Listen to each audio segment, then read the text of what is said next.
Hey everyone, welcome back to my channel. So today I decided to do a currently reading haul. So we're sitting in front of my bookshelf. See right there. On this side, I have a ton of books. I got a pile of books right there, which are actually just a bunch of textbooks, early childhood education, as well as business accounting books. I have some Buffy books up in this top corner up here. I got Harry Potter directly behind my head. I have Twilight right over here. I mean, Twilight's Twilight, but I have it. I have classics, I have everything. So let's talk about the 5, 6, 7 books I'm actually currently reading. It's called The Guru in You by Yogi Cameron Alborzian. Can you read that? Cause yeah. Um, it was $2 from Kohl's, so I actually got it for cheaper than that. But it's basically a book. It's about yoga, sort of, but it's more about a lifestyle change to become more empowered and everything. And I really, really, really like the stuff that's in here, so much so that I'm really. You take it very slowly. You have to read this book very slow because you have to do things and you have to read it and then accomplish it in your life and then go on to the next part. So it's definitely it's a book that unlocked the powers of health and healing within. I would recommend it if you ever come across this book and you're like, hey, I want a really good self-help book or a book, to try and find inner rejuvenation or whatever. It's a good book for it. And also if you're into yoga, this is a really good book too, because it does end with, it's about building your practice and becoming more in tune with who you want to be and what you want your practice to accomplish. Yoga practice, that is. Okay, so now we get into the fiction books. Now, I'm currently reading 5 fiction novels. Since I already mentioned If I Stay, I will bring this one up. This is Where She Went by Gail Forman. It is the sequel to If I Stay. Just to tell you a bit about If I Stay, it's about a girl named Mia who gets into a car crash. Her family dies, and she gets sort of left behind. This book takes place 3 years after the first book does, and the first book was from Mia's perspective, and this book is from Adam's perspective, her boyfriend. Um, if you've seen the movie, let me know in the comments below if you liked it. If you read the book and seen the movie, let me know your comparison of the two. I haven't actually started Where She Went yet, but I plan on reading it very, very soon, probably today. I mean, I read If I Stay in 3 hours. I bought it on a Friday. I started it Saturday morning. When I went back to work on Saturday for the night shift, I had it finished. And Where She Went was already sold out by that point, so I had to wait a few months to get this one. So I'm pretty excited to read it. The next book I got is it's kind of a reread. I'm reading it very slowly because I've already read the whole series, but it's Shiver by Maggie Stiefvater. Comment below if you know the pronunciation of her name. But this book, I've read all 3. Shiver, Linger Forever, I own. And if you guys don't know what Shiver is sort of, I kind of described it as Twilight with werewolves, but that's a disservice to the book because it's way better. It's well written. There's not like a terrible 3 love triangle thing happening. It's about werewolves, and it's about this guy named Sam who falls in love with this girl named Grace, and he's a werewolf and she's not a werewolf, and they make it work somehow. It's very, very good. The next book I'm reading is The Secret Diary of Lizzie Bennet. Now, if any of you guys have actually seen the Lizzie Bennet Diaries, this is the exact same thing. If you've seen the Lizzie Bennet Diaries, you don't necessarily have to read the book. If you've read the book, you don't necessarily have to watch the Lizzie Bennet Diaries. However, here's what I will say about the two. Here's what I will say.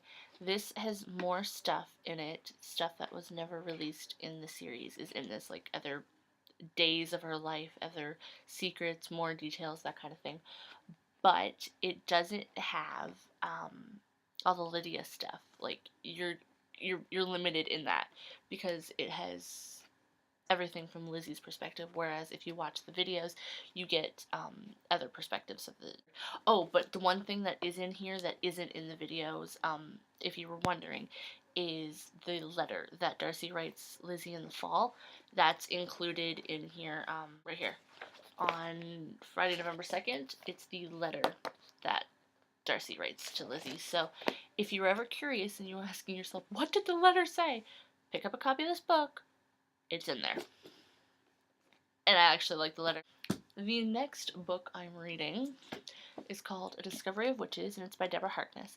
And the only reason I picked this one up is because we just got the third book. Well, she just released the third book, so we just got it in stock, and like all other books, it got released in hardcover first, so I figured I would take the time to read the first and the second. They don't come out until, or the Book of Life doesn't come out in paperback until February, I believe, so I have a little while to finish reading these.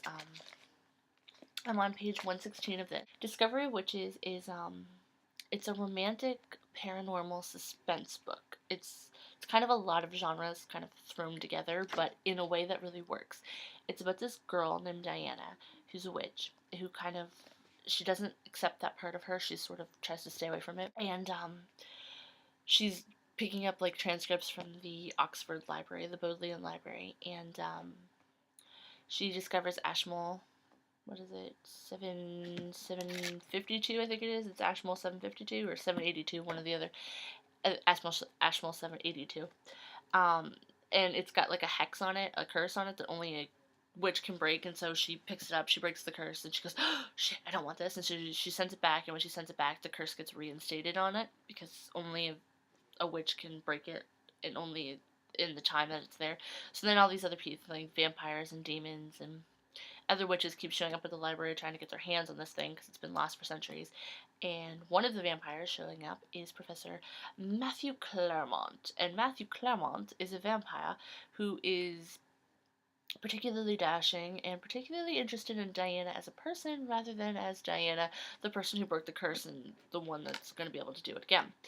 So, yeah, it's pretty good so far. I mean, I'm definitely reading more of this tonight because honestly, I love books about witches. I love books about vampires. I love the cover art on this thing. Like, it's so wiki-y looking, and it's just beautiful. And it's really good so far. It's definitely got my paranormal kink working, so I like it quite a bit. If you like passionate or romancy, suspense, paranormal things, definitely pick up this book. Last but not least, because this video is 14 minutes long already, is called Somewhere in France, and I'm going to tell you about this one really quickly because I haven't actually started reading it. Basically what happened was I was early to work one day, and this lady was telling me about this book that she was reading on her e-reader, and it was this one, and she told me to pick it up. It's about this girl named Elizabeth Ashford, and Elizabeth Lily, they call her Lily, is from 1917 London, and her parents are aristocrats and they don't let her do anything, so she runs away and she joins the Women's Army Auxiliary Corps and becomes a ambulance driver for them in France. And then when she's in France, she runs into an old friend of hers named Robert, and well, they fall in love again, and it's kind of their love story on how they reconnected and everything, and how she defied her parents and became this pretty kick-ass young woman in 1917 during the World War. So I'm pretty excited to get started. I haven't started it yet, but I'm waiting until I finish the Discovery of Witches because I don't want to have too many on the go at one time, but I'm very excited to start this one. So that's all the books I'm reading or currently reading or to read that I have bought and paid for and sitting on my shelf right now. Let me know what you're reading or what you want to read. Give me any suggestions for books down below. I love books. That's why I work in a bookstore. Give me suggestions for what to buy. I have a list that is 2 pages long right now that I keep in my Kohl's vest at work that I keep adding books to. So if there's a book that you love that you're like, add it to the list, let me know and I will add it to the list. Alright, love you guys. See you later. Bye.